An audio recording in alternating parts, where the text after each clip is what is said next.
What's up, LEGO builders? I've been consuming a heretical amount of Warhammer 40k content recently, and every time I do, it makes me want some LEGO Space Marines. They're 7-foot tall superhumans with guns that fire mini RPGs and have enough righteous wrath to any who oppose the Emperor. You could power a small fleet with it. And somewhere, a deranged tech priest is probably doing exactly that. Today, I'm going to create something similar to the Space Marine for my HADF military as they continue to battle the Protectorate mechs. If you're ready, don't forget to open fire on that like button, and let's get started. While this video came to be in part due to me wanting Space Marines, it's also because of another reason. I realized the other day I don't really know the difference between a mech and an exosuit. And where does power armor fall in with these two categories? What are the technical definitions, and when does one become the other? What if I woke up one day to a crowd of panicked people outside my door begging me to explain the differences? How would I answer? Now, I'm almost afraid to postulate this question publicly, as it'll most likely summon the sweatiest of armchair experts into my comments section, but I owe that hypothetical crowd of terrified people a good answer, so I did some research, and what better way to settle this question than by building some examples of each as I explain what I've learned. Let's start with two baseline pillars of understanding. All three categories, mechs, exosuits, and power armor, share an obvious trait. They attach to or house someone or something. And for the purposes of this video, that'll be a human minifig. So my first challenge is building some kind of container that can fit one.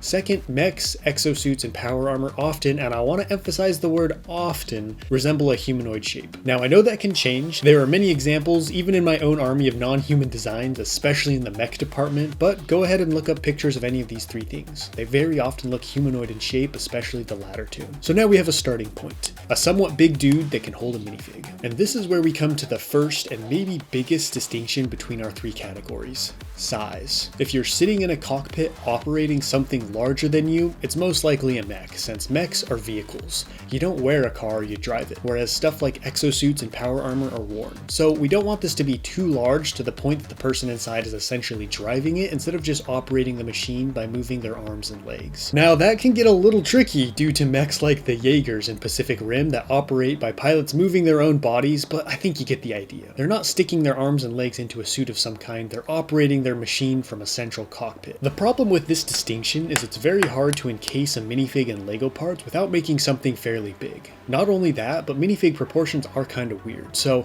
how do you make a suit for one without making it at least double the size, thus turning it into a mech? And as you can see, this build very quickly turned into a cockpit with arms and legs that are definitely not being worn by the pilot. But at least now we have our mech example.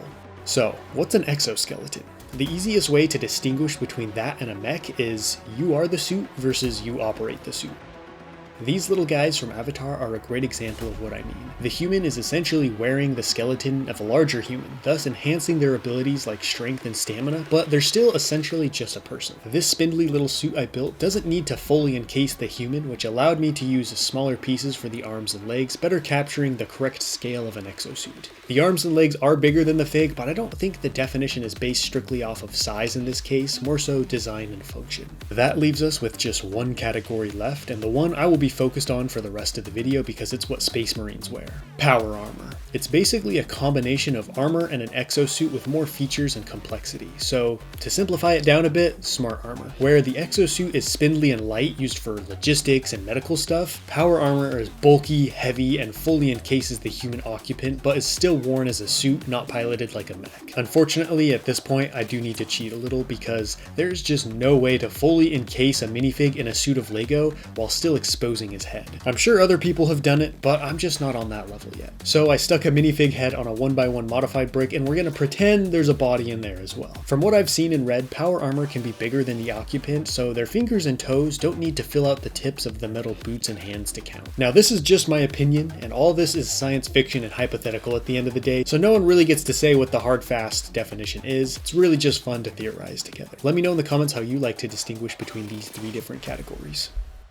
So there we have it, the differences between mechs, exosuits, and power armor in visual form. In summary, you pilot a mech but wear an exosuit and power armor is like an exosuit but with extra protection and more features. Smart armor. I'm honestly pretty happy with how the exposition portion went. It's probably wrong to some people who will be sure to tell me in the comments, but I feel like I better understand how to explain each one and how they're all different. So that's a wrap for this video. Nah, I'm just kidding. I believe I promised some Space Marine-esque builds, and I have one so far, far, but he still needs some battle brothers. This chest build is based on a robot mock I found by David7 on Flickr. I love the way they used minifig arms as armor and how the torso connects together, creating a slight angle. I swapped out the handlebars they used for this bigger black one that I think better covers up the body and provides a bit more detail.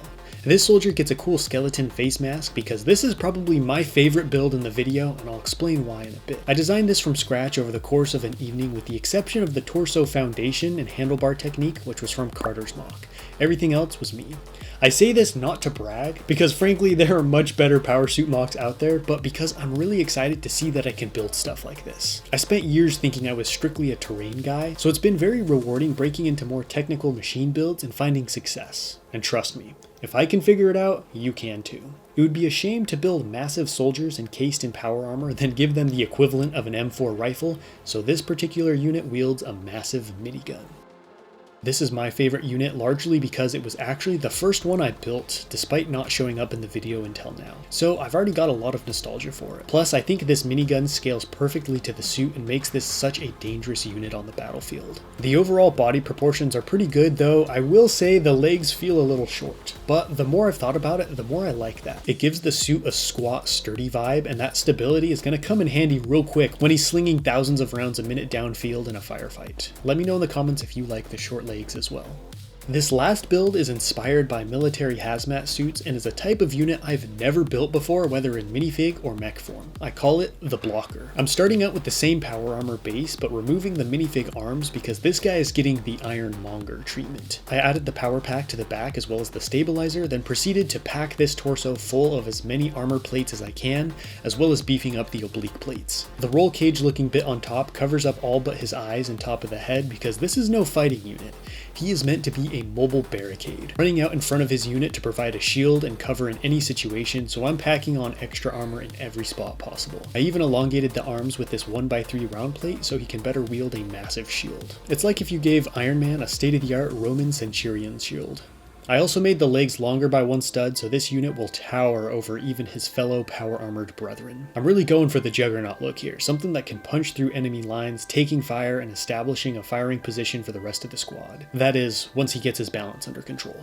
The shield isn't going to be anything special other than the fact that it's a combination of metal compounds and other secret ingredients, making it one of the strongest yet lightest chunks of armor the HADF has to offer.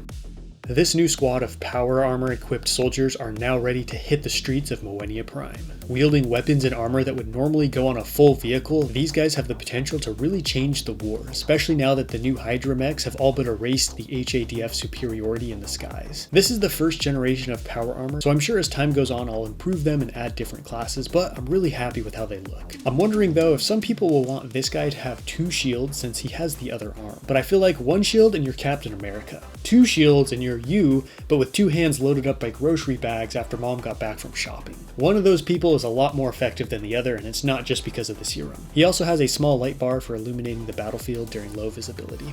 I hope this was a fun dive into the differences between mechs, exosuits, and power armor and wasn't too boring. Obviously, this topic isn't that deep. The differences between these things are often minor and can be very easily explained in a sentence or two, but I wanted to have some fun with the topic and spread it out over a full video. Stay tuned for next week because you'll get to see these soldiers in action for the first time as they were called in to defend against a bold attack from the Protectorates as they seek to destroy the Industrial District. But that's a wrap for this one. I will catch you all next time, but until then, happy building.